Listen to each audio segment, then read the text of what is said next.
You're right. I mean, I'll defer to you. I'm not saying you're wrong. I'm just saying I think this is more. Yeah, you are, dude. Okay. I don't even know if I want to do this anymore. Oh, is that the end of the podcast? It's the end. Are you breaking up with me? Yes.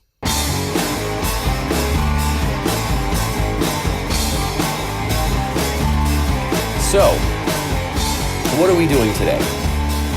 We came up with this literally last night because this is our recording day based on our schedules now that we're in different time zones. And Trevor texted me like, what are we doing? And I came up with this idea. And he's like, what the hell does that mean? I'm like, well, explain it. So we'll kind of go over, I'll just really quickly go over what it is. And it's just kind of going to be a fun discussion about the cEDH meta decks and for tournaments or just even casual cEDH play. But it's going to be ranking them on a spectrum of generic versus specialized, and why some decks perform really good on the generic side and why some specialized decks are really good. And then just kind of having a general discussion about some of the top decks. And it'll just be a fun kind of ranking, putting it on a spectrum. It like generates a lot of good discussion and debates. Maybe we'll even argue and yell at each other. And then maybe towards the end of the episode, because we're kind of talking about tournaments and metagame, Trevor and I played in some tournaments recently, different ones, not together, but we'll probably towards the end of the episode just go over that, maybe do like a little tournament report. Yep. Yeah. How does that sound? That sounds great. Okay. Cool. I'm ready for it. Whatever. So, hopefully I'll maybe leave this part on the screen temporarily so everyone can see this very low tech. I have Microsoft Paint with a line drawn across it, and it's the spectrum of generic to specialized. I will actually be editing a cleaner looking spectrum graph for the actual release of this, but this is what we do while we're recording because it's easy. Behind the scenes action for you. A little behind the scenes how we do it. How do we come up with these high tech episodes? I don't know. So, as an example of a deck that is completely on the generic side, Tymna Crown, Blue Farm, everyone knows it. Everyone probably hates it unless you play it, which if you play it, you love the deck. That, I would say, goes completely on the side of generic in the sense that it is running all the staples. And what we should do... Oh, yeah, we already pulled it up. So if everyone doesn't know, Crown, Ludovic's Opus, Tymna the Weaver. If you've played cEDH at all, you are very aware of this deck. And the reason it's all the way on the generic side is neither commander has a combo with it. It doesn't have some unique effect other than simply just drawing a card. It rewards you for just playing the game. Hitting some combats with creatures and opponents casting their second spell every turn. All of that just draws you cards, and it is trying to build value in order to win with a Thassa's Oracle combo or a Underworld Breach line. That's about as generic as it gets. But it's one of the best decks in the format because of that. Let's see how generic this list is. I mean, this is a community list, right? So it's probably going to be very generic. I would say probably. It's after talking to one of my friends who's really good at piloting Blue Farm, it looks like they call it the red package. So things like Jeska's Will, Dragon Rage Channeler, Ragavan. I don't know if I saw Ragavan, but they run a little bit more of... Okay. They run a little bit of a higher concentration of... It looks like this one is a little bit more on that red package. Professional Phrase Breaker also falls under that.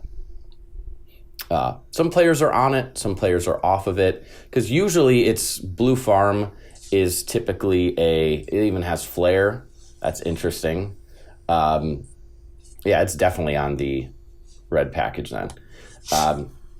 It's kind of like either or. This is maybe a slightly more leans towards the specialized just because of that red package, because typically blue farm is an Esper shell splashing the best red cards. I mean, I'm going down this list, and it is very much just, that is a cool art for Reign of Filth. That's I know. I saw that recently. And yeah, this is pretty much your most generic good stuffs package. Exactly, but it performs so well. I mean, it's efficient. There's rarely any.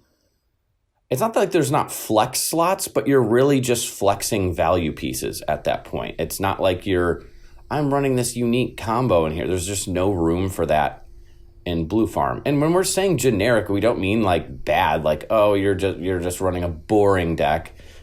Well, I think it could be fun piloting a deck that's that good, that can pivot in so many ways. Here's an example of how generic it is. It's running, for enchantment slots, Mystic Remora, Necropotence, Heuristic Study, Smothering Tithe, and Underworld Breach. Literally probably the five best enchantments and most played enchantments in the entire format. So, yeah, if I had to rank a top 10 or a top however many, all of those would be in the top 5. Yeah. It'd probably be Rhystic, Breach, Mystic, and then Tithe and Necropotence are so hard to rank for 4 and 5 just because it's basically like speed versus value over the long haul, so it really depends. But I might put my bias is towards like, fuck this slow ass meta right now. I want to go fast, so Necro all the way. But I would not blame anyone for saying Tithe is better. But yeah, I'd say that fits on the generic side. So that's on the generic side of the spectrum. And then we'll talk a little bit about why each one is so good. Again, just accruing value from playing the game. You're not doing anything special in order to gain that value. You just play cards. Are they on Fairy Mastermind? I don't know if I saw that on there. Probably because of the red package takes up some slots, but I see a lot of players playing that, and my God, is that card. I've slotted it in my Kinnan deck because you can flip into it. You can technically, if you loop Endurance and pump infinite mana into it, you can get everyone to draw themselves, but you don't deck yourself. So I rarely go for that combo, but it's an option. Speaking of Kinnan, actually, really quick, I do want to use the example of Magda. Yeah, I was going to say we should talk about Magda, so we have the other side of the spectrum as an example. Yep, exactly. Good call. So, read my lips. No new Staxes. Oh, yeah. I remember seeing this one. I've never seen that art for Karn. That looks ridiculous. That one's funny. I can't remember if it's this Karn or a different Karn, but there's the one where he's on the beach and he's wearing some swim trunks. And that one's pretty funny. What the fuck? Why have I not seen any of these arts? I have not seen these at all. That is goofy. He looks like he's just miserable. Like, I was turned into a tree. Hold up. Let me just look it up.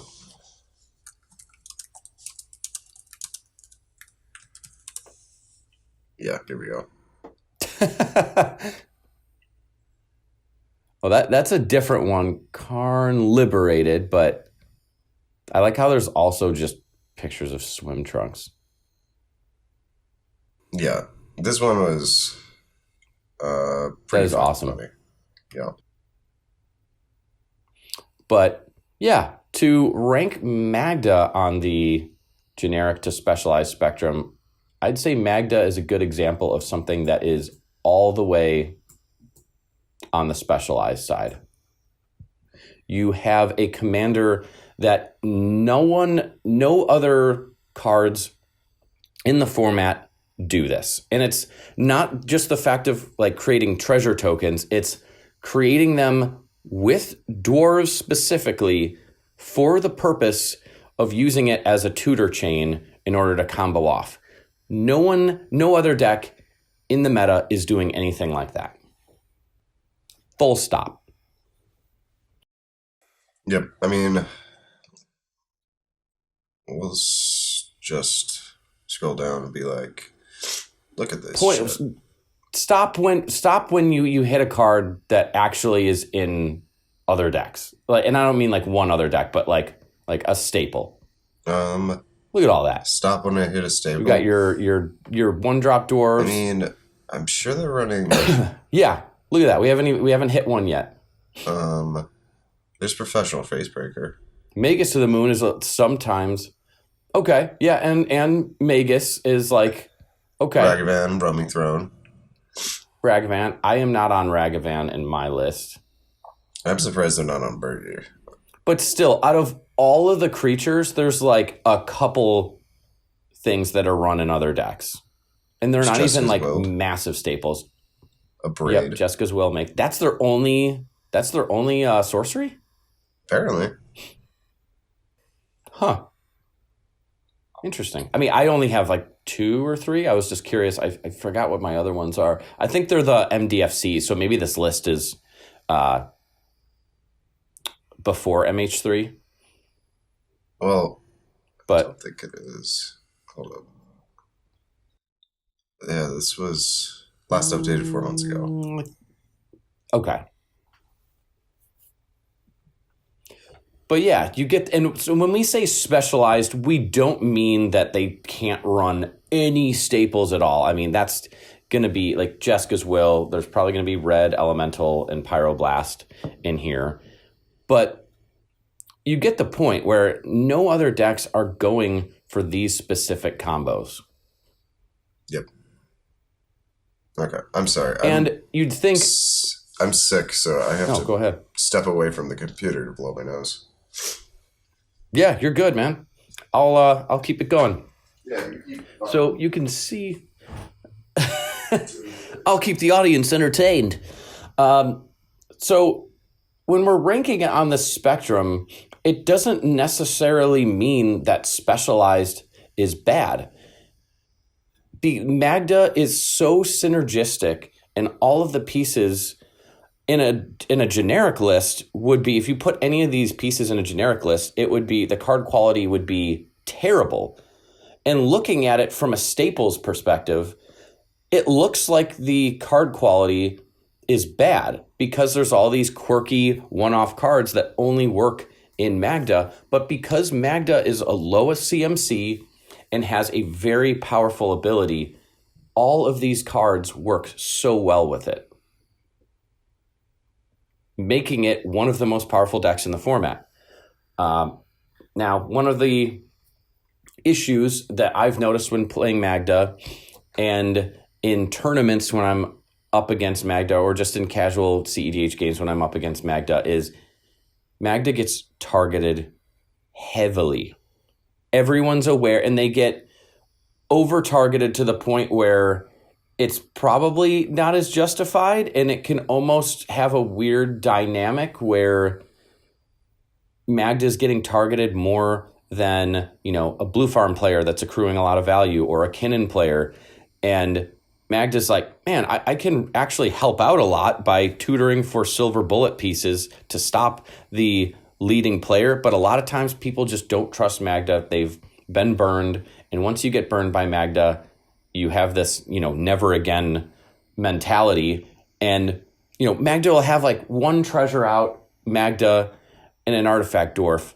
And all of a sudden, everyone's like, oh my God, we have to shoot them, like to kill the Magda.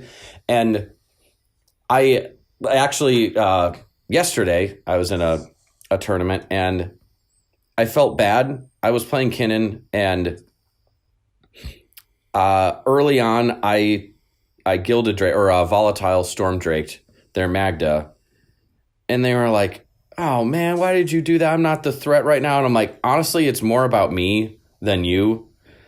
I don't have to worry about Magda anymore, and I had Springleaf Drum, so I was able to tap the Magda with Kinnan out, so getting 2 mana, and you tap Magda, so you get a treasure, which also cracks for 2 mana with Kinnan. So it was like the value was just absolutely crazy. And after his next couple draws, he's like, "Oh yeah, I would have won." He's like, yeah, that I get why you did that now. But yeah, I do feel like Magda gets targeted way too harshly in tournaments. It can be a very powerful ally against, Blue Farm or Kinnan, to stop the more powerful decks. They have a lot of, great cards they can tutor for to shut those down, but everyone's like terrified of Magda. So I still think it's one of the best decks in the format. It can win at instant speed. It's very hard to interact with once it gets going. And no one runs fucking removal right now. It's so dumb.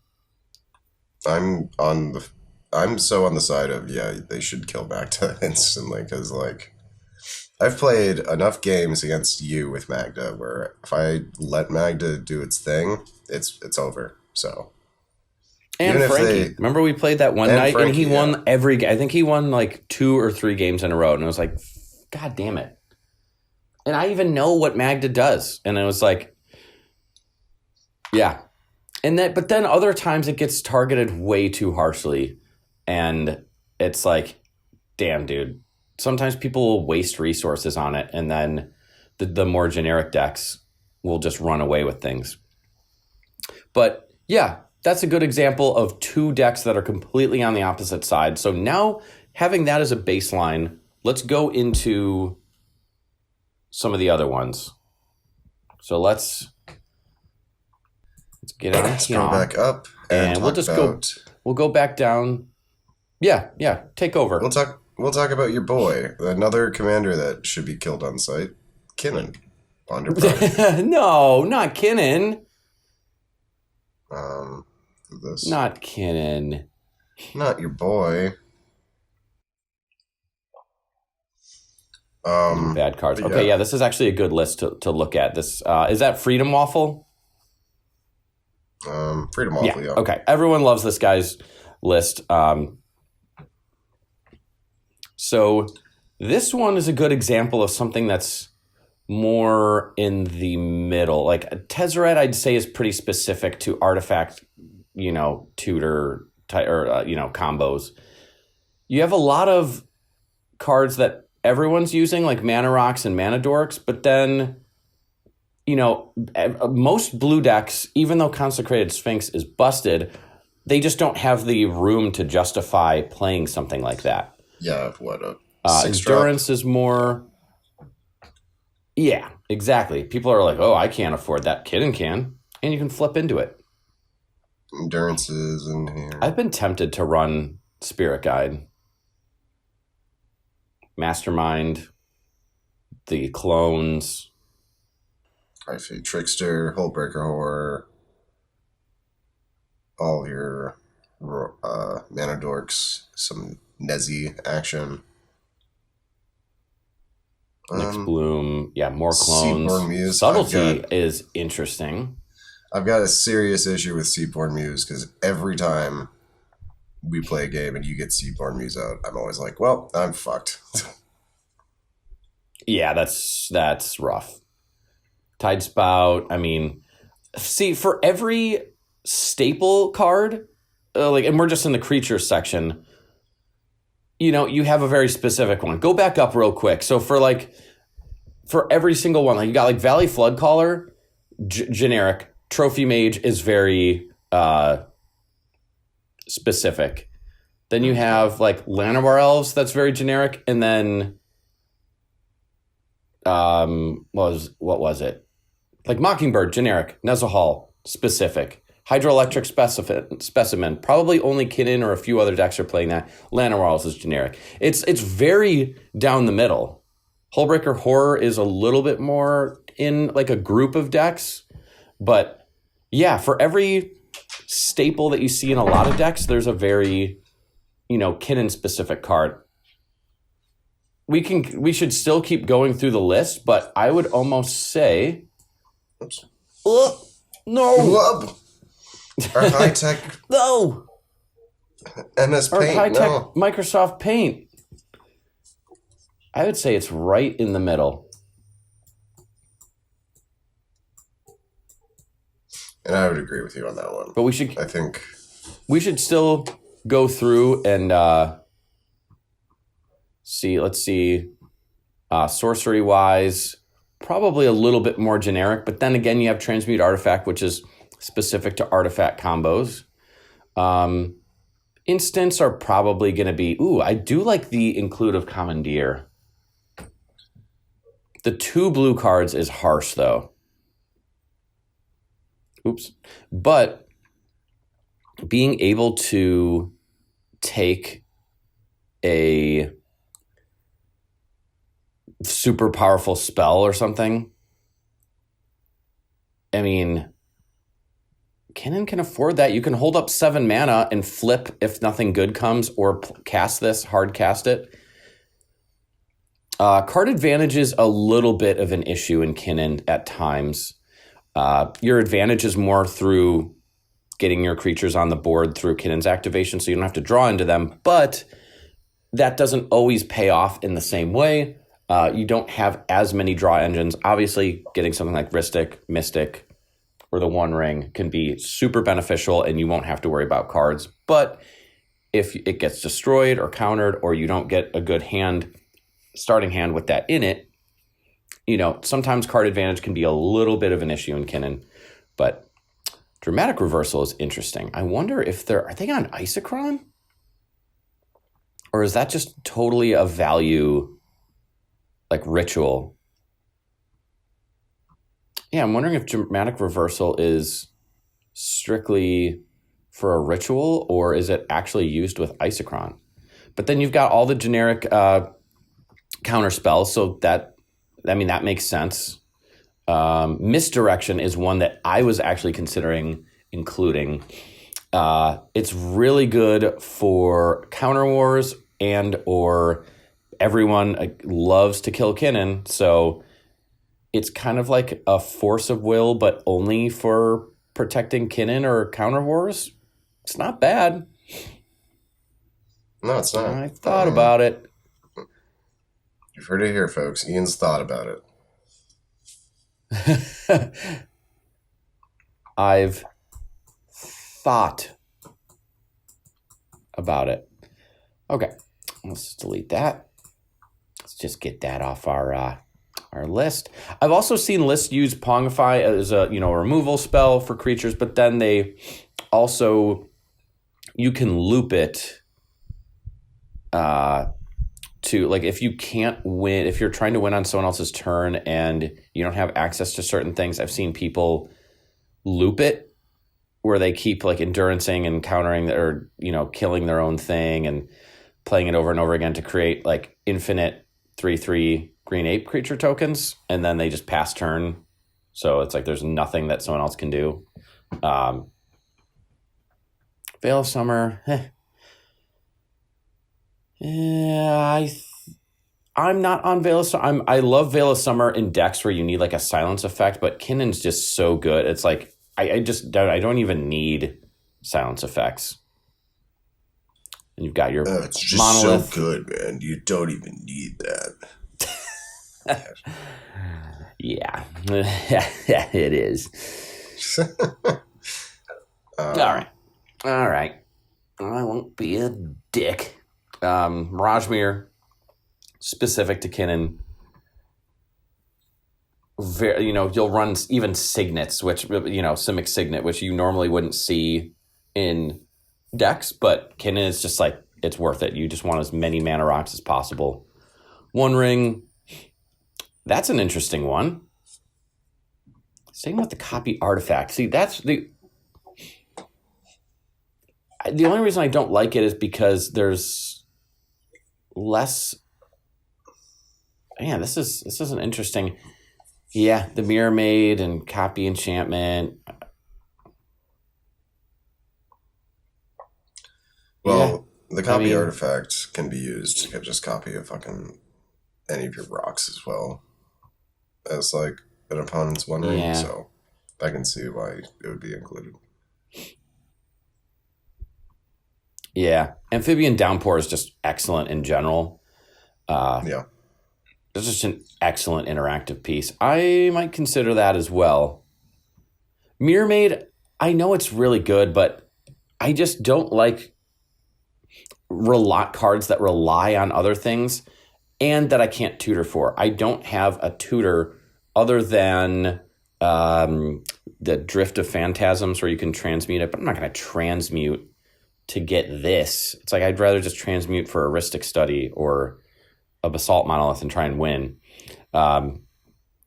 Even though Rhystics and Mystics and all that are so common in the format, I just don't like... I know a lot of people are high on this card. I don't blame anyone for running it.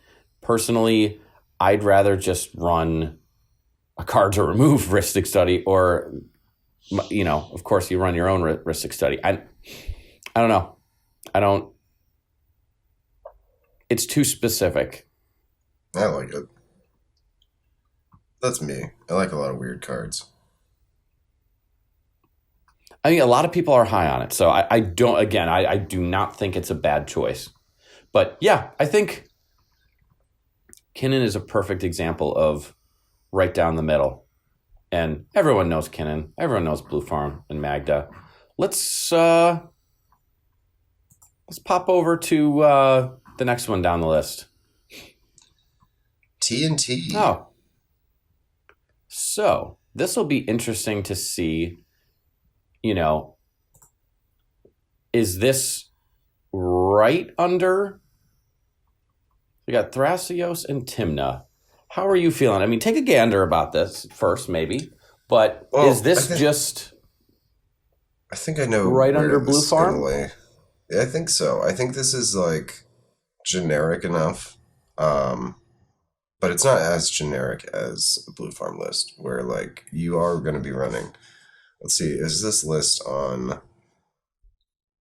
Yeah, this list is on Devoted Druid lines. So it's got the Squirrel, it's got Hazel's Brewmaster, it's got Kinnan. It's got Kinnan Basalt.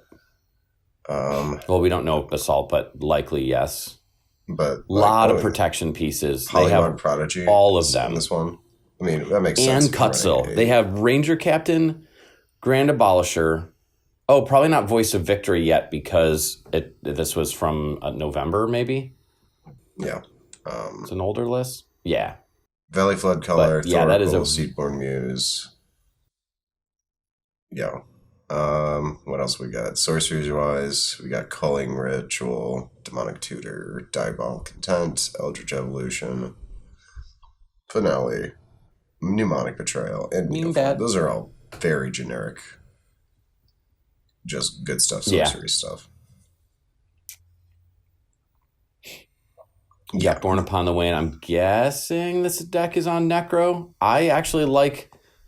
Not enough TNT lists are on Necro, and it's like, it's so good in a list like this that it's more grindy than Blue Farm, but I like the ability to... Is it on Necro? Is it on Necro? It is not. Basalt. It is on Basalt. So it's got the Basalt Kinnan lines. Is it on Necropotence? No, it's not on Necropotence. No. It is on Survival of the Fittest, though, which is a nice include. I like that. That's so good. You discard your Devoted Druid to search for the Hazel. That is so good. You could even discard the Hazel and with Devoted Druid all the way already in there and then reanimate it. I mean...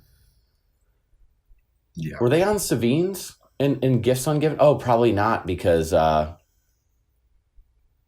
and really quickly pull up another list if possible from a little more recently.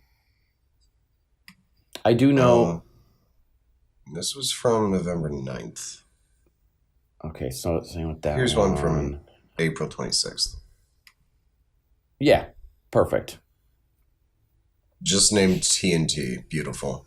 Thank you, AJV20, for your TNT list. AJV20 sounds like an android.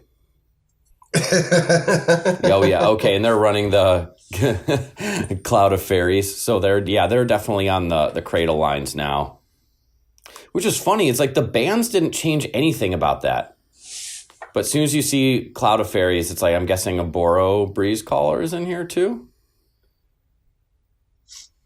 Cutsil, Mockingbird, Psychic Frog. Ooh, no, but Psychic Frog. Ooh, that's a nice include.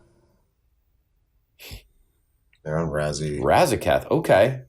Spellseeker lines, probably, or maybe just value. Yeah, this one has voice. There's the voice. Yeah, dude, because they can also include Cutsil, it's so annoying to play against TNT now because now they have another silence creature. They have Grand Abolisher, Voice of Victory, Ranger Captain of Vios, Cutsil, and the spell Silence. 5 in the deck. It's just... Oh, it's like, fuck off. And you'll just immediately, as soon as you see it, you're like, oh, yep, okay, there it is. Gifts Ungiven. Nice. Yep, there's the Silence. So yeah, I would say this is like very much a generic good stuff's list with more focus on creatures since you have green instead of red. Yes. I will make the argument that it is slightly, like, if we had to rank it and we said, okay, you can't have 2 things in the same slot, you have to pick one over the other, and it has to be put on the spectrum. There can't be any, dual shared slots. I would say that it's slightly less generic than Blue Farm. Blue Farm lists, you'll see the difference between, like, yes, you can build them differently, but the main difference are like a few spells, and then the red package versus the non, Esper splashing red, which even then is the red package is like maybe 4-5 cards. Yeah. So I would say it's maybe here. TNT.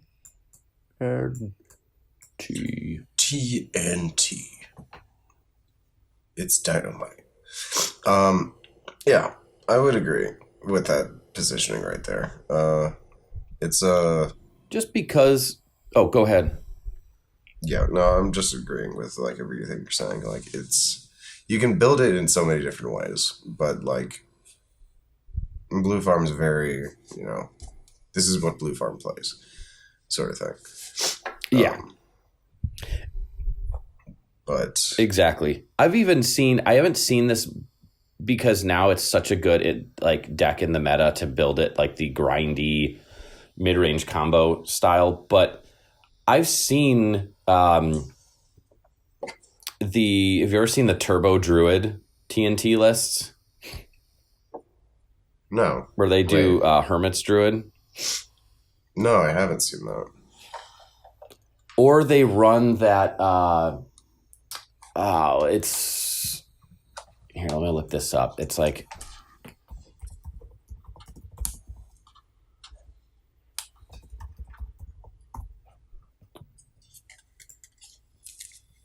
Cephalid Illusionist. Okay, so it's Nomad's Encore and Cephalid Illusionist. So if you get these 2 creatures out, which in those colors is super easy, you have a shitload of creature-specific tutors because you have green and you have black. So this is another 2-card combo. So Cephalid Illusionist is whenever it becomes the target of a spell or ability, put the top 3 cards of your library into your graveyard. Nomad's Encore has 0. The next 1 damage that would be dealt to Nomad's Encore this turn is dealt to target creature you control instead. So you don't actually have to have a damage coming at you in order to activate that. So if you get these 2 out, you just keep paying 0 and infinitely targeting Cephalid Illusionist, and you mill your whole deck into your graveyard, and then you have something like what is the Dread Return, where you sacrifice 3 creatures in order to reanimate a spell for free. As that's the flashback cost, so you just reanimate Thoracle. There's also other cards that if you were to mill them, they go out on the battlefield automatically. So even if you just get Hermit Druid out and tap it, and your whole library goes into your graveyard, there's like some zombie that automatically gets unearthed, or you can unearth it for 1 mana, and then there's that like Narcomoeba or something where if it were to be milled, you may just put it on the battlefield, so you get your 3 creatures that way. And it's basically just we are turboing out a graveyard combo. And now with like Savines and the gifts lines, honestly, I would be curious to see if someone builds a turbo TNT list just to shake up the format. So everyone's like, oh, okay, I think I know what you're doing. And then you just jam that like turn 2. I played against one in a tournament one time, and yeah, turn 2. Turn 1, they tutored out and played Nomads and Core. Then the second turn, they finale'd to get the Cephalid Illusionist, and then Infinitely started going off. And we were able to stop them. They had a shitload of protection, and I had 3 counter spells in hand. I kept such a shitty hand, but I'm like, it blew them out, and they ended up decking themselves just because they were like, well, I didn't think you had 3 fucking counter spells. Oops. But it was pretty funny. But it's a little fragile, but it is an interesting list. I would be curious to see how that deck would perform. And you know what? I mean, I'm it sick could of be going done, slow. Ian. It could be done. We have the technology. It could be done. We have the technology. Can we do? What? I think that's a fair ranking for TNT. Yeah, that's enough said about TNT. Why don't you? It's a good list. Yeah, that's enough said. Sisay. Okay. Ooh. You take over this one. You know more about Sisay than I do. Yeah. 2/2 bird.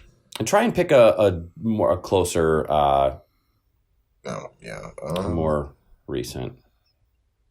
Top sort by. Time period recent. 1 year. Here's third place. Yeah. Hell yeah. Last month. So should be good. 5-color bad stuff. Now, I like that name. I think Sisay. My initial idea of where this would land on the spectrum is between Magda and Kinnan. I don't know if it'd be more close to Magda or more close to Kinnan or just like right down the middle.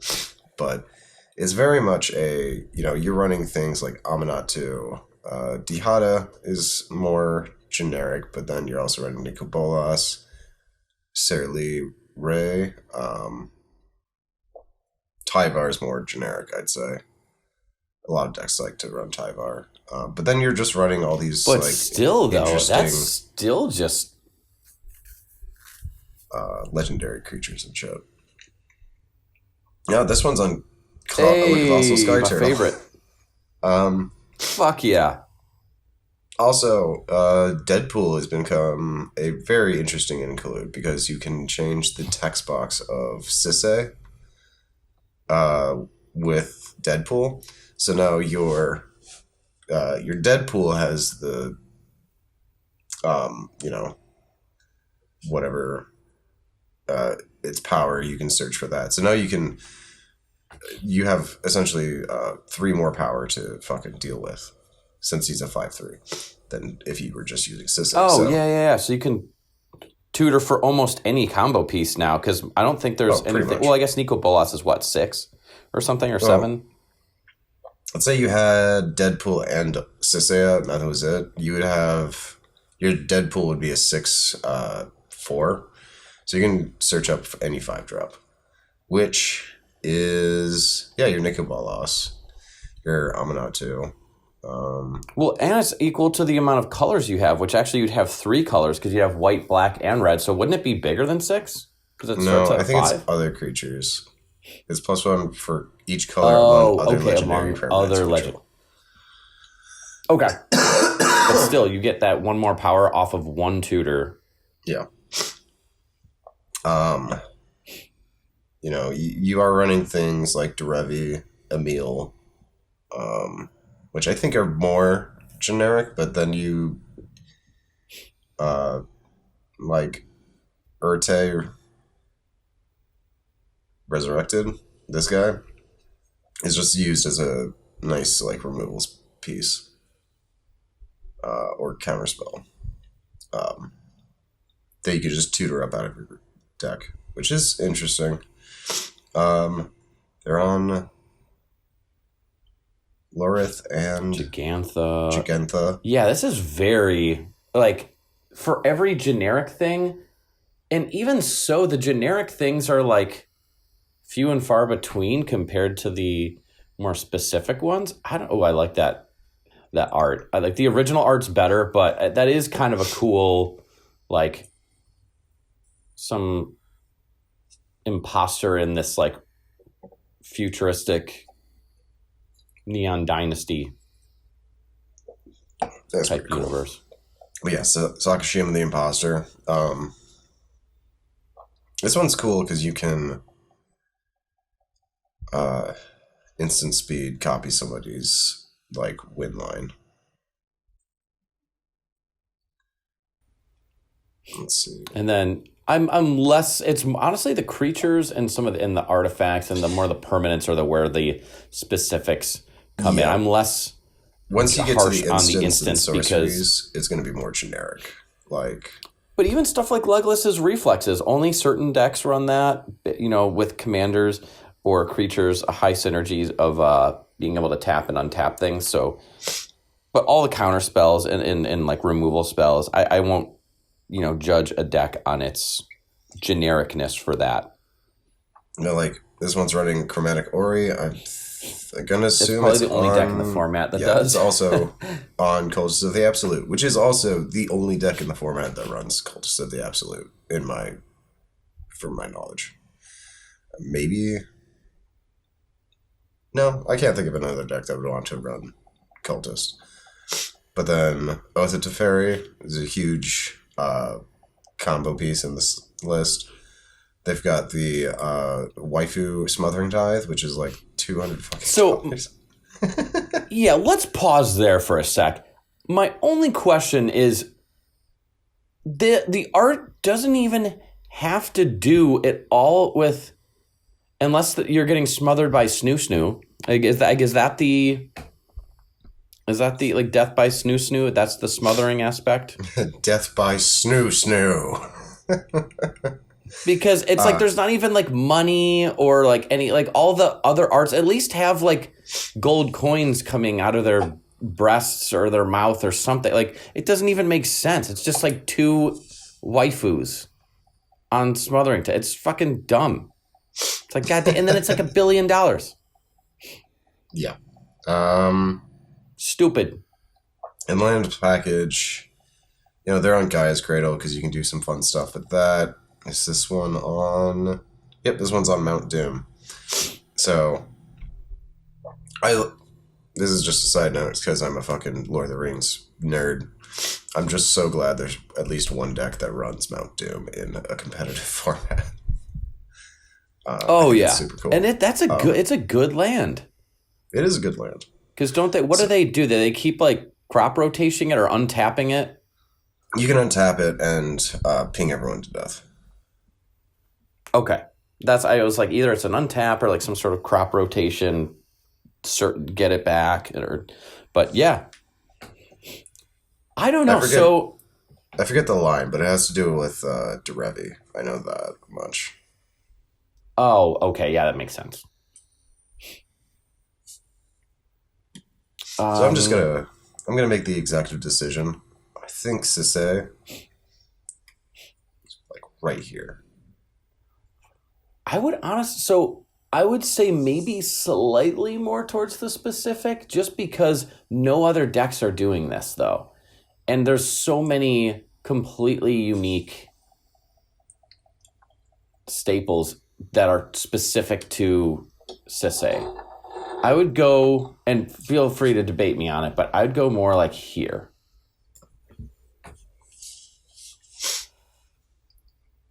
Yeah, honestly. Fucking Deadpool, Mount Doom, like it's like there's a lot. All those fucking planeswalkers. Deadpool. I mean, we're kind of splitting hairs, but like the number of cards that are like specific to that deck. Yeah, but then if you look through it, like the rest are pretty fucking generic. Like your instances are pretty much all generic. Your sorceries, you're just running 2 really good tutors. Yeah, but that's going to be most stuff. I mean, yeah. And then you have like your generic green package and shit. And then you have all the interesting. Yeah, I'll defer to you. I'll you know what? You're right. I mean, I'll defer to you. I'm not saying you're wrong. I'm just saying I think this is more... Yeah, you are, dude. Okay. I don't even know if I want to do this anymore. Oh, is that the end of the podcast? It's the end. You breaking up with me? Yes.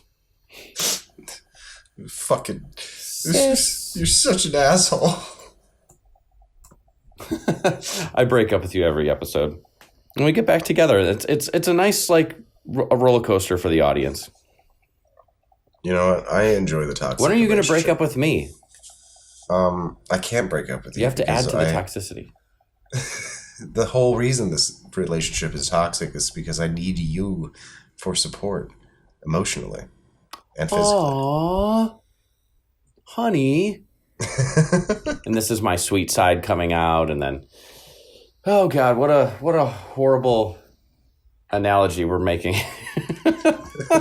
If that relationship sounds familiar to you, you should probably get out of it. Yes. It's just absolutely a little random side note. Okay. Anyways, Sisay, step Sisay, right in the middle between Kinnan and Magda, I think, because it is running. I'm cool with that. It's running very specific things for Sisay, but it also runs like the best instances, your best mana dorks. For fuck's sake, it's running Colossal Sky Trillium. One of the best cards. The best card in the format. Yeah. Dude, I stopped a what did I stop? And the blue farm player looked like he was, because he had drawn so many fucking cards, and Tasigur was before him in the turn order, and I was right after blue farm, and Tasigur is about to win with Devoted Druid and Hazel's Brewmaster, and it's like this massive stack of counter spells, and blue farm, because there was 3 Ristics out, and finally blue farm's just like, we might be fucked here, like I don't have any other responses. And he looks at me, and I'm like, I've only got one thing. And he's just like looking, but he's like, the Ristics, and he, like, the Tasigur player still had like a massive handful of cards, and I was able to channel it to bounce the Hazel in response to the ETB trigger, so that the Devoted Druid would get exiled, and the food token would essentially never have the ability, and it would be exiled forever. Oh, nice. And as soon as I channeled it, he's like, oh my God, that is the best card you possibly could have had right now. I'm like, oh yeah. Oh yeah. And the Tasigur player, he was a little bit newer. He's like, this is my first tournament ever, but he did really well. He kept attempting fucking wins. It's like, you clearly have experience. Maybe you haven't played in tournaments, but he knew the deck really well. And he's like, what the fuck is this thing? And I'm like, the best card in the format. Trust me. It is really good though. Like holy shit. Cause it's like, you're just not expecting that. And the second that happens, it's like, oh, essentially uncounterable. Okay. So, yeah, that like saved the game right there. But yeah, enough gushing about Colossal Sky Turtle. Yeah, I think that's all that needs to be said about Sisay. I mean, that's all that needs to be said. I think that it's, with the universes beyond, it's really funny that we have a competitive list with Deadpool and Mount Doom in it. I think that's just fucking hilarious. Oh, I know. That's awesome. Especially since they're like especially Deadpool, because that's such a unique effect. It's such a quirky effect that you wouldn't think would even be in the format, but it is. Oh yeah. I played it against a Obnixilis deck in a tournament recently who played Deadpool and replaced the my Orcish Bowmaster's text with it. And then I ended up mockingbirding the Deadpool to switch the text of fucking Obnixilis with Deadpool. It was a very weird game. That's awesome. But yeah. I fucking hate Bowmasters. It came up a couple times yesterday. But yeah. We don't have to get into that. Let's go on to the next one. All right. Ragthras. So let's here we see. go. Let's do a Top. Oh, the cheater. Oh, is that a cheater? Oh. Yeah. Cheater. I like how they put that on there. They're basically permanently have that. I don't want to get into that, but let's not do that, and let's also not use this deck list for. No, I don't want to get into any drama. So, less abused ROG list. We'll use this. Wow, there's like a theme of abuse in this episode. It's fucked up, man. Is this video gonna get flagged? We were joking about our relationship being this abusive, toxic podcaster relationship, and then there's this deck list with abused in it. Oh God. Okay, so Ragthras,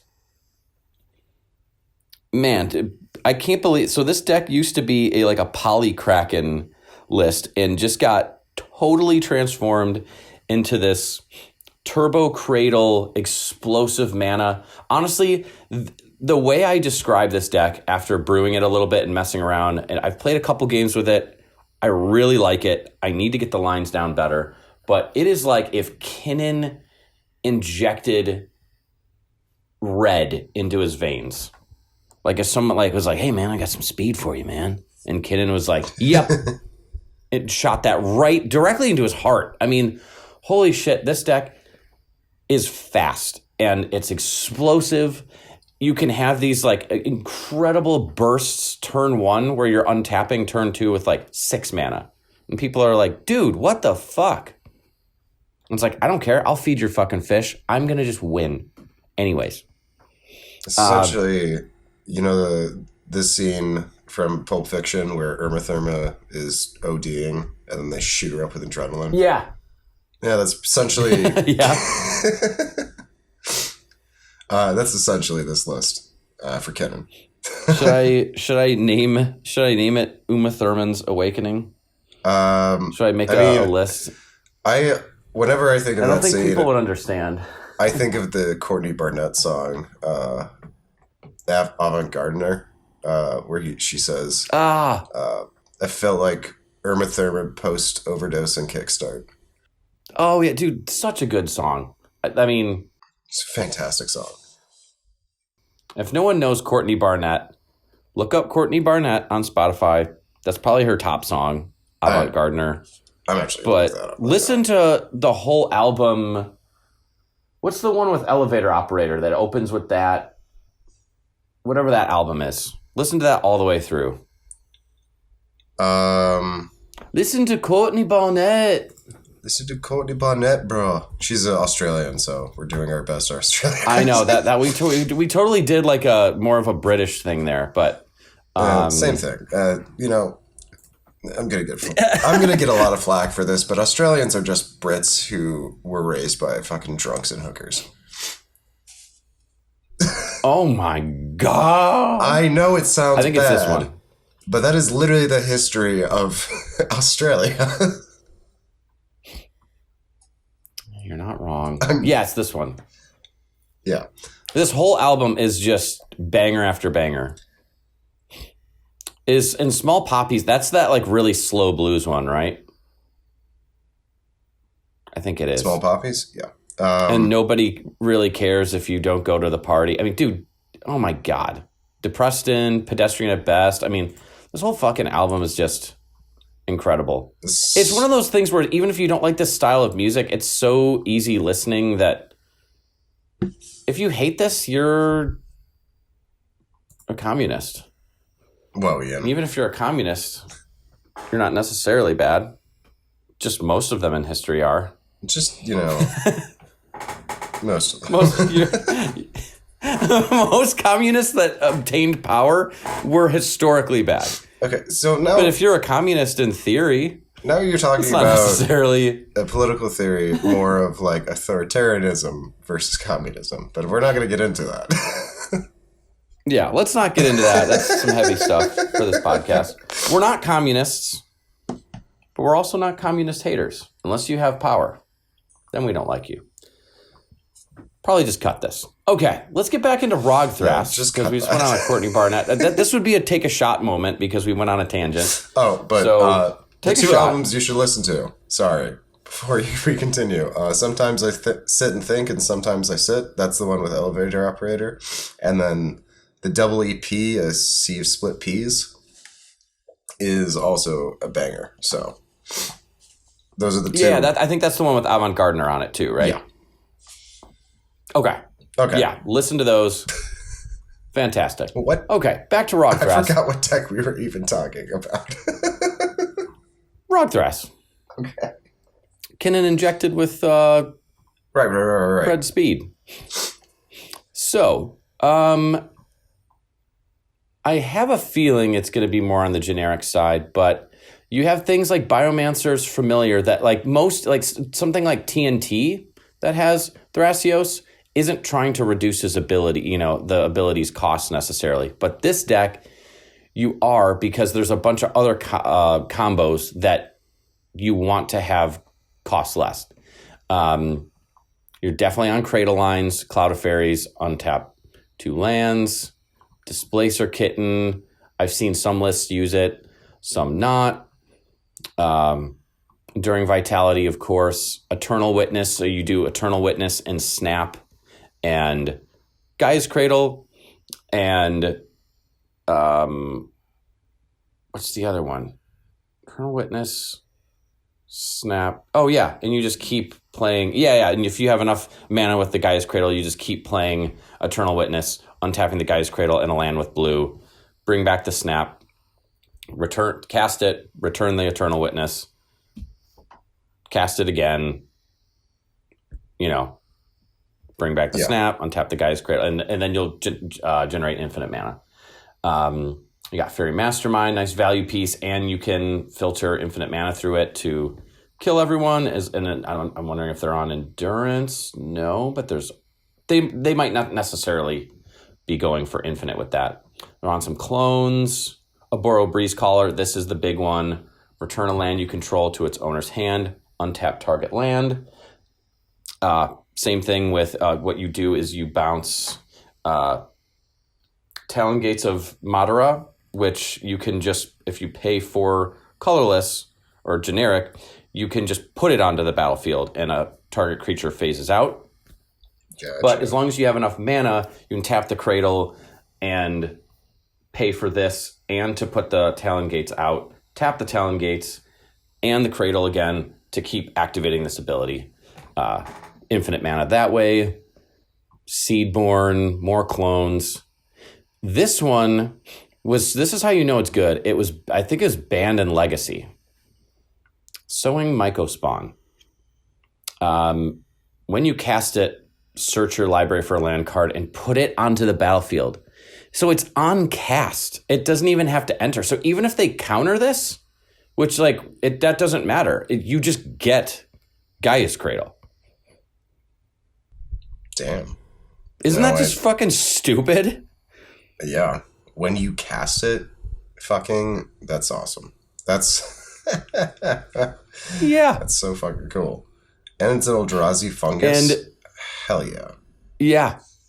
And I think someone was explaining to me that it's banned in Legacy, not even because of that ability. I mean, that's just the bonus, but they actually pay the kicker, and they just keep what they'll do is they'll cast it, and they pay the kicker, exile someone's land, and then they'll get strip mined or wasteland and just blow up another of one of your lands.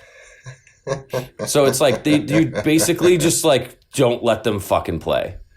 Oh, is it sad that I love it's that? It's super mean.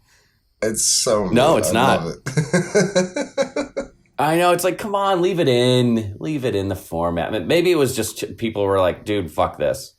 It probably just ruined it. I don't play Legacy or anything, but I did think that's awesome that it was so good that people were just like, oh yeah, this is our strategy. You've got Spellseeker, Storm Splitter, Springheart, Nantuko. Oh, Storm Splitter. Yeah, I have not seen a list with this yet. Mr. a sorcery spell, create a token that's... Oh, yeah. Because you just want to have as many creatures out as possible for Gaia's Cradle. Springheart, Nantuko. This is a weird one where, whenever a land enters, it has landfall. Whenever a land enters, you may pay 1 and a green. Springheart, Nantuko is attached to a creature you control. Oh, you may pay it if it's attached to a creature you control. If you do, create a token that's a copy of that creature. If you didn't create a token this way, create a 1/1 green insect creature token. So I guess you could create a copy of something like Biomancers. Well, you wouldn't even need that. I'm just trying to think. You create, I don't know, just any value creature, but you're just getting extra creatures for your Gaia's Cradle. But the landfall thing... Oh, you know what? It probably gets when you let's say you don't have enough creatures out to go infinite with the Aboro Breezecaller and Talon Gates and Gaia's line. If you have this out, you can put the extra mana to create an extra creature and then keep doing it enough times to where you pay your extra mana into it, so then it does go infinite. Okay. I think that would let's say you have I have 15 mana out, but if I were to go through the loop, I would have slowly be going negative in mana. But if you have this and you can pay the extra mana into it a couple times to get the insects, maybe, or just a copy of something else, it's a good value piece too. That makes sense. I'm just gonna go with that. So I'm probably only partially right. Yeah, probably right. Yeah, you could do that, or you could just use this actual combo. I've seen this one too. This otter. People are calling it the otter package because it's with Valley Floodcaller. This is a cool list. I've not seen Storm Splitter or Vexing Shusher in a list of this, but that makes sense too. Just uncounterable. The Thunder Trap Trainer. When it enters, look at the top 4 cards of your library. So put a non-creature, non-land card from among them, reveal it, put it into your hand, put the rest on the bottom. So get a value piece, but pay more mana and get a 1/1 token copy. So you get to do that twice, plus have 2 more bodies for your Cradle. Yeah, decent. Okay. It's pretty decent. Chatterstorm. So if you storm off, cast it, create a bunch of squirrels. Yeah, it's got some spicy includes. You know what? Actually, I want to look up.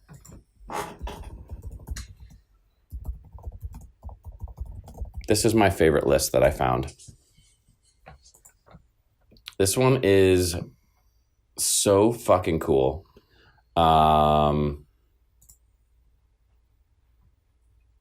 It's the visual grid, right? Or no? Yeah, visual grid. Yeah. So they are like clearly they don't. A lot of lists run an Underworld Breach package, but I'm pretty sure this list doesn't even do that. It is just all in on Cradle. You have things like Magus of the Candelabra, just to untap it that one time, because you tap Cradle for like 7, you pay 1 into X and tap Magus of the Candelabra to untap it and tap it again for 7 more, and it's just like, yeah, I have like, you'd lose 1, so you'd have 13 mana though. Activate Thrasios a billion times, and you have Biomancer's Familiar. Like, fuck yeah. Agatha, the Vile Cauldron. You have another cost reducer. It's in their primer, but they chose to use Charming Scoundrel as their finisher because it gets around the One Ring. So create a Wicked Roll token attached to target creature control. And I'm pretty sure it's an aura that when that creature dies, each opponent loses 1 life. So it's not damage and it's not targeting. So if you can infinitely flicker this, you get around the One Ring protection.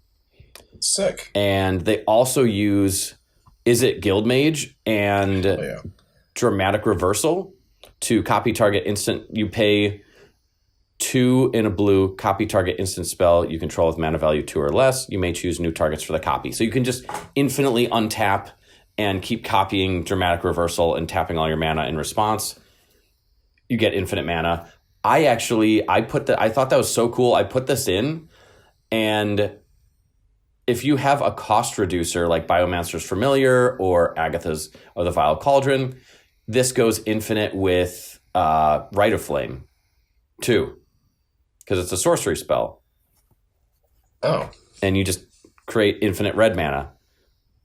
It's fucking awesome.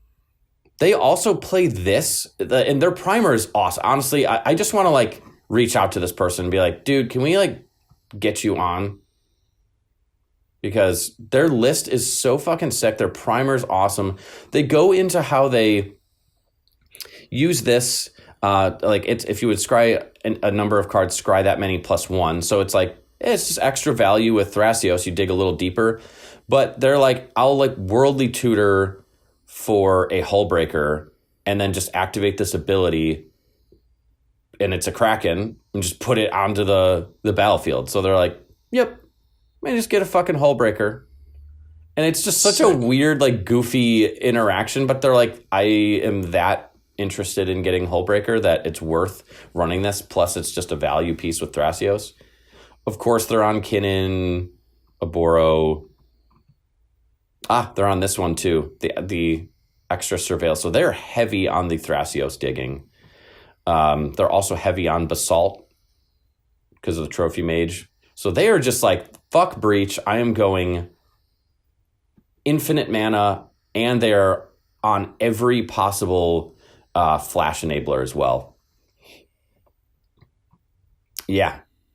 They also run, I'm pretty sure, Natural Order, just so you can like Natural Order a Birds of Paradise or one of your dorks into a Nyxbloom. This is also like a pseudo Finale of Devastation. Red and X, create X/1/1 black rat creature tokens with this controller can't block. And they gain, creatures you control gain haste until end of turn. So you just create infinite black rat tokens and swing for lethal. Yeah, they are heavy on they are going for Kinnan Basalt for sure.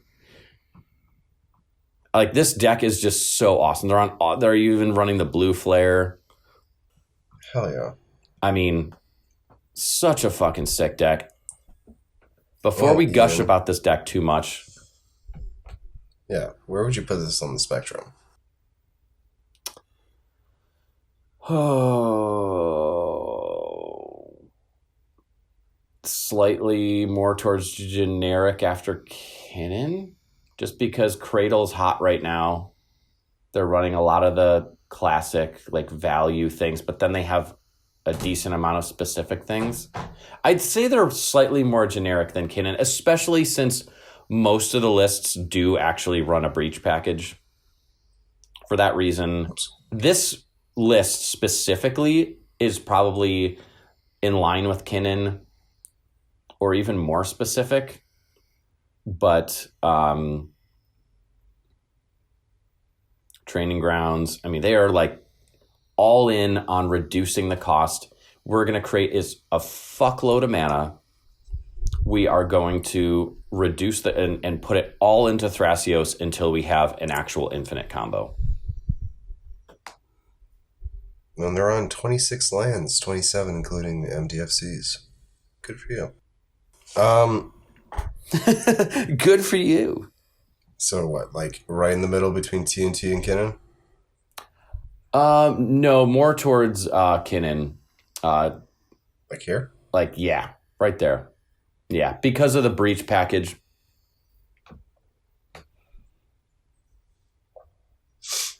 And put RT, I guess. Ragthras. Shout out to RT. Shout out to RT. And shout out to generic something, whatever this brewer's name is. I want to reach out to them. Be like, can we have you on? Because your deck list is fucking awesome. A generic something. Well, that's actually like what their name is. General Sarcasm. General. Not generic sarcasm. General sarcasm. But probably as in like they're a general. They're an army general of sarcasm. All right. Yep. And then just so we have other slots kind of pre-selected, I figured like this is the actual middle, the actual ends. Yeah, we can put them wherever we feel like, but figured there's going to be another slot in the middle, and then another one here, and another one here, but we'll go where we feel. Yeah. General Sarcasm, if you're watching, fuck yeah. Message either Ian Dix, MTG, or Chief Mangzilla on Moxfield. Or message us on the fucking YouTubes. Yeah, I'll actually I'll try and reach out to him. Yeah. Or okay. You know what? Yeah. Forget what I said. We'll reach out to you. He'll hear from us. Now here's another Rograk one.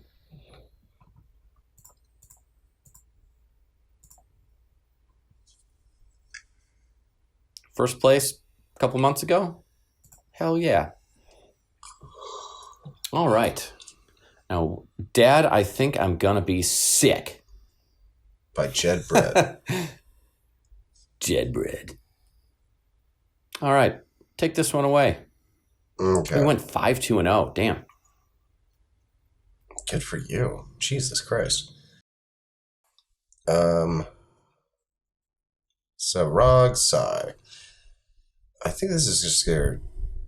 I think this is your most generic, like, turbo list, right? So, if I scroll down, there's not going to be anything that surprises me that's in here. Like, you have tutor package. Probably not. I mean, Gitaxian Probe kind of surprises me, but not really. It depends. It's basically just turning it into a 97 card deck instead of a 98. Yeah. So I kind of get it. I get it. Stock up, look at the top 5 cards of your library, put 2 of them into your hand and the rest of the bottom of your library in any order. It's pretty cool. That one is, a lot of decks are on that. I get the like adding 2 cards, digging 5 deep. I guess if the card quality, if like you're just like, man, I just need to dig a little deeper as opposed to Wheel of Fortune. I'd rather almost have Windfall, but you know what? Actually, I said that and they do have Windfall. So Yawgmoth's Will, Windfall. I mean, this is a deck that is all in on Ad Naus and Breach. Like, you are going as fast as humanly possible. Yeah. They're running Days. Days.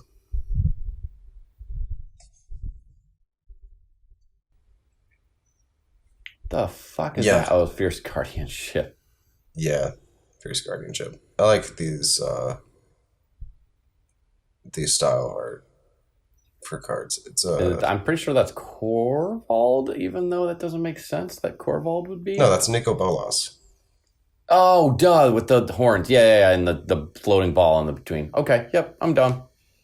I saw the green and red. No, you're not dumb. No, I'm dumb. I'm dumb. Okay. I'm sorry. Yeah. I don't know what came over me. And nothing's coming out and like as something completely jarring. Like this is a very straightforward turbo list. Like you're just trying to produce a shit ton of mana, trying to get your fucking win cons online as quick as possible. Yeah, either Necro or Adnaz into a Breach combo or a Thoracle combo, and or 25 lands. Now 25 lands. Oh god. Now, with that being said, because they're a generic turbo list, I would still say it's slightly less generic than some of the other, just straight up. Because Blue Farm can be controlling, or it can pivot to Naz all in one deck. Like it actually, a lot of times, what's crazy, has a lower curve than Rogsai at times, which is insane. Like Rogsai has a better post Naz chance of winning, but Blue Farm can sometimes dig deeper with just the actual curve. There's a lot more 2-drops in Rogsai decks, I've noticed, but they have a higher concentration of proactive post Naz cards as opposed to Blue Farm, which has maybe cheaper cards, but they're more value oriented, if that makes sense. That makes sense. So what are we thinking? Right there? Yeah, I would agree with you. I'm thinking like right there. Because it's not quite as generic as the TNT, Blue Farm type stuff because it's way more turbo oriented. But for a turbo deck, Rogsai tends to be pretty straight down the line. And I guess we haven't talked about, this is another good one to talk about. Like, so in general, so far, most of the better decks, and actually maybe we should wait till the end to do this, but so far, Blue Farm, TNT, Rogsai, they're kind of on the side of, these are the ones that are doing really well right now, and they're on the generic side, although Ragthras and Kinnan are more towards the specific, and they're taking down tournaments as well. And then Magda. I don't think Magda's had a win in a while, but Magda is rarely outside of the top 16 in bigger tournaments. You usually see at least one, if not one, in the top 10 or even on the top table. Magda's been pretty consistent. I might have to confirm with some of the recent tournament data, but I haven't dug super deep. But at least historically, Magda's done well for a while. I agree with you. No. Yeah. You're right. All right. Let's move on. let's gander. Let's take a gander at. I think we got time to talk about one more deck, and I'm glad it's Tivit because I wanted to talk about Tivit in this episode. Hell yeah.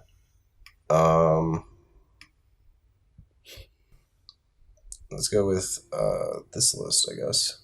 Second place from like a couple months ago. Yeah, from April.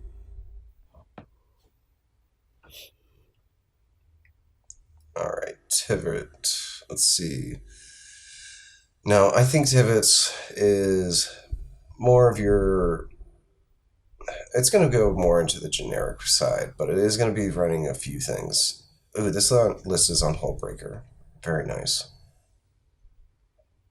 I don't like Hullbreaker in my list because I like to be more low to the ground, but it is... No, I'm kind of... I'm not a Tivit player or anything, but I lean more towards your mentality of that.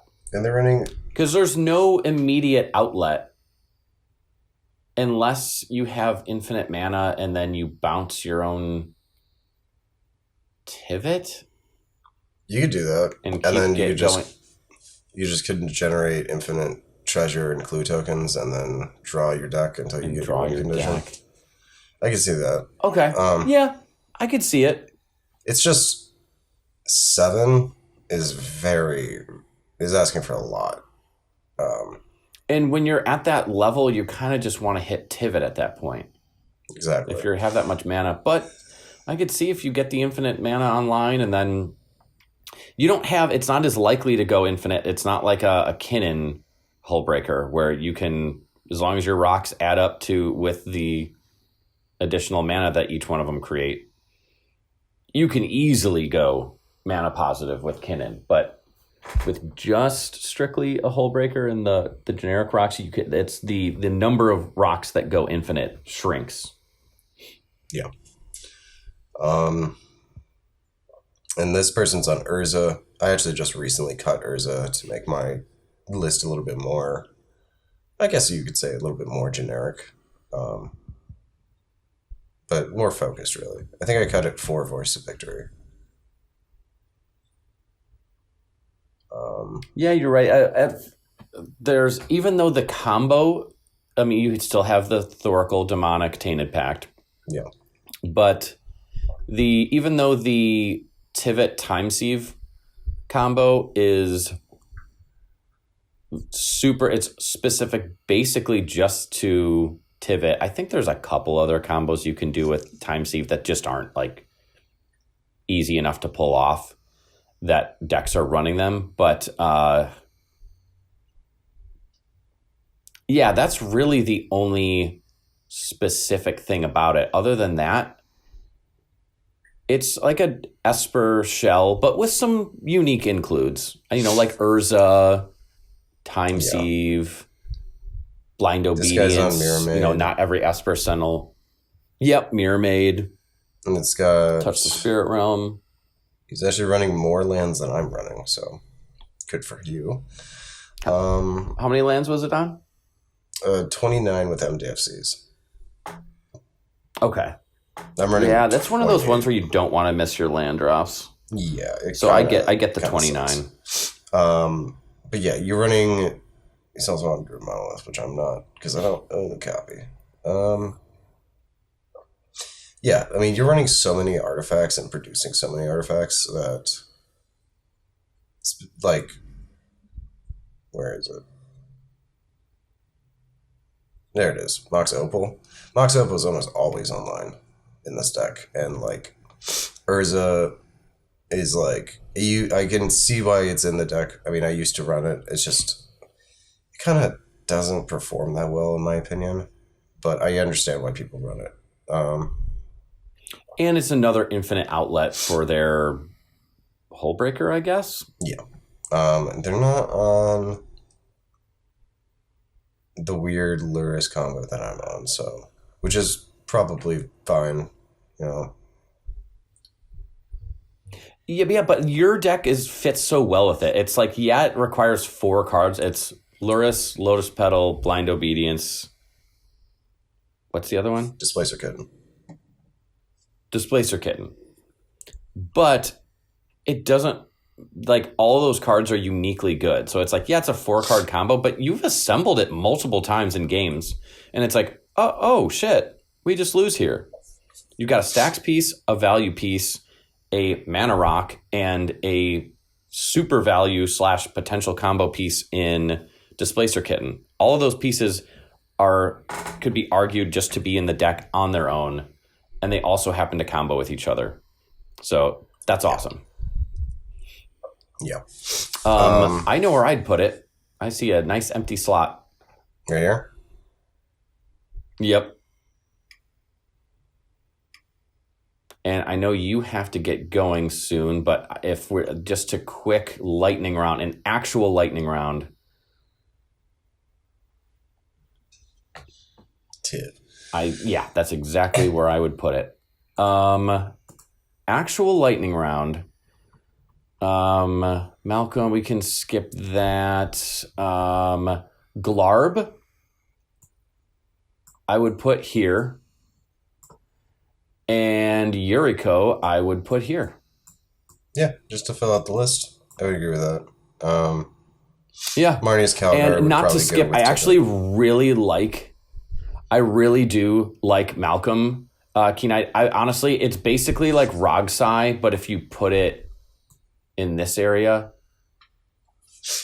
because you run some of the weird pirates, you run the Glinthord Buccaneer, but then you run like Spirit, that one mana. I can't think of it. It's like 1 mana and it's a pirate spirit, but because you get the value off of Malcolm, Yuriko has the ninjas, which no one else is doing. I would even but it's a little bit more generic than Magda because you might have Thoracle and combos and a lot more generic interaction spells. Marnius is like Tivit if it were I don't know. It actually might be right in line with that. Yeah, I actually was going to say Kenrith. It's probably right underneath Tivit, more on the specialized side, because you start running some weird things in Marnius. Oh, yeah, you're right. I think Marnius would be right here. Yeah. Kenrith is probably in this area. Yeah. Of generic. It's just your 5-color good stuff list.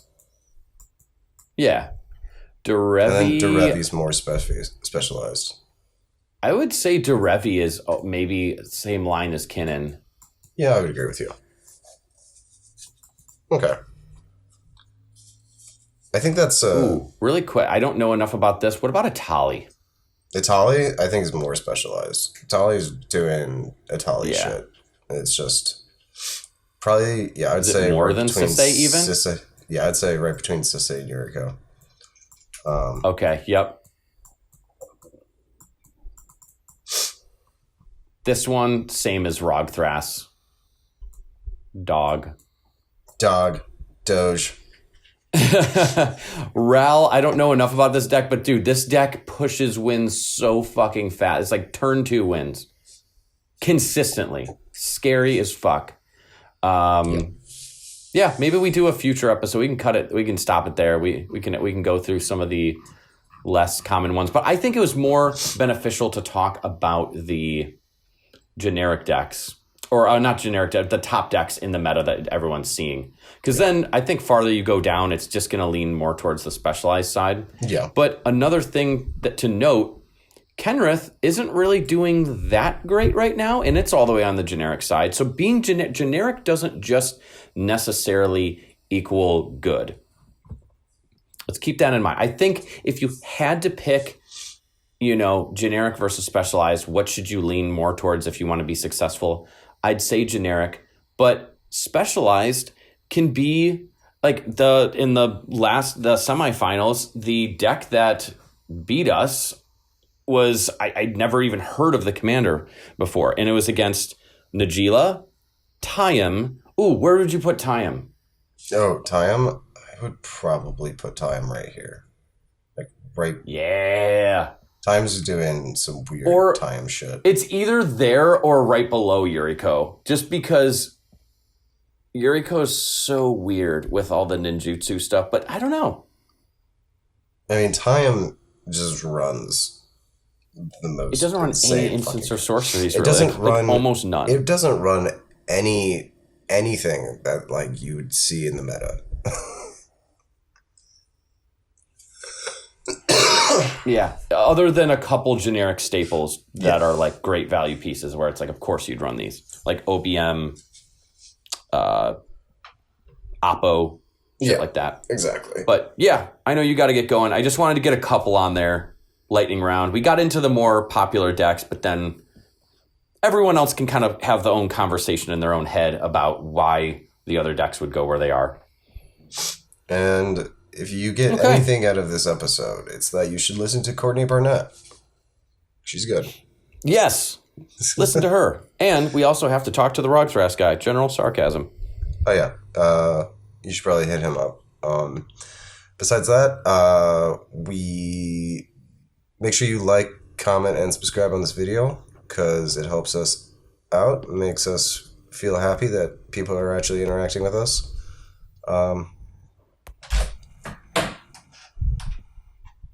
Yeah, check out all the links. We've got Patreon, Blue Sky, Twitter, YouTube, BuzzFeed, all the podcast places. You know. Look at this little role reversal where I'm doing the plug. Well, I don't know. I'm not doing it very good. Sorry. I was doing the plug and then Stella just burst into the room, looked at me, and then closed the door very awkwardly. Well, that's a good time to end it then. Oh, we also are setting up a Discord, so hopefully by the time this is uploaded, we'll have a link for that. So look for that in the description below. All right, and other than that, have a wonderful day in hell, folks. Yeah, we'll see you there. We'll see you there.